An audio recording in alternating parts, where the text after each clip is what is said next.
हम सुख के पीछे भाग रहे हैं, पर सुख और कहीं नहीं, हमारे अंदर ही छुपा है।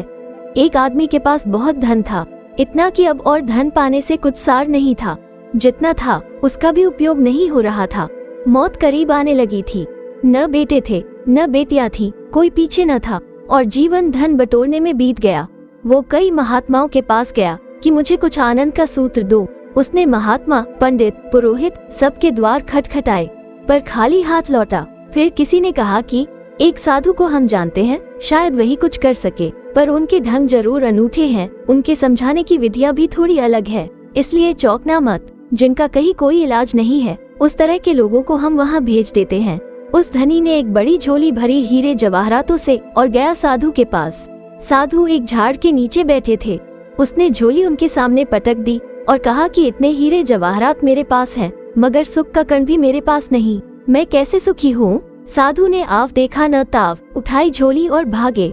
वो आदमी तो एक क्षण समझ ही नहीं पाया कि यह क्या हो रहा है। महात्मागण ऐसा नहीं करते।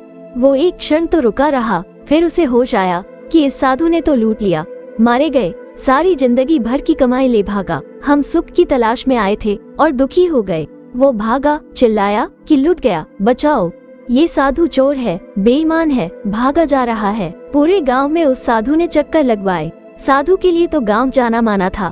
गली कूचे से पहचान थी, इधर से घुसे और उधर से निकल जाए। भीड़ भी पीछे होली, क्योंकि भीड़ तो साधु को जानती थी कि जरूर होगी कोई विधि।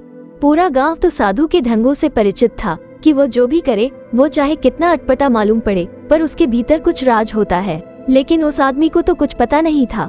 वो पसीना पसीना हो गया। वो जिंदगी में कभी इतना भागा भी नहीं था। थका हारा साधु उसे भगाता हुआ, दौड़ाता हुआ, पसीने से लथपथ करता हुआ वापस अपने झाड़ के पास लौट आया, जहाँ उसका घोड़ा खड़ा था। लाकर उसने थैली वही पटक दी और खुद झाड़ के पीछे छिपकर खड़े हो गए। वो आदमी लौटा और देखा झोला पड़ा है। उसने झोला उठाकर छाती से लगा लिया और कहा कि हे परमात्मा, तेरा धन्यवाद, आज मुझ जैसा प्रसन्न इस दुनिया में कोई भी नहीं। साधु ने वृक्ष के उस तरफ से झांका और कहा, कुछ सुख मिला? यही राज है, यही झोली तुम्हारे पास थी, इसी को लिए तुम फिर रहे थे और सुख का कोई पता नहीं था। यही झोली वापस तुम्हारे हाथ में है, लेकिन बीच में फासला हो गया। थोड़ी देर के लिए झोली तुम्हारे हाथ में न थी, थोड़ी देर को तुम झोली से वंचित हो गए थे। अब तुम कह रहे हो आनंद आ गया। शर्म नहीं आती तुम्हें? कह रहे हो कि हे प्रभु, कि आज पहली दफा आनंद की थोड़ी झलक मिली। अरे पागल आदमी, ये झोली जिसमें तुझे सुख दिखने लगा, प्रभु ने पहले से तुम्हें दी हुई थी, पर तुझे उसका मूल्य नहीं था। खोने पर अकल आ गई। बैठो घोड़े पर और भाग जाओ, नहीं तो मैं झोली फिर से छीन लूंगा। रास्ते पर लगो, रास्ता तुम्हें मैंने बता दिया। लोग ऐसे हैं, लोग ही नहीं, सारा अस्तित्व ऐसा है। हम जिसे गवाते हैं, बाद में उसका मूल्य पता चलता है।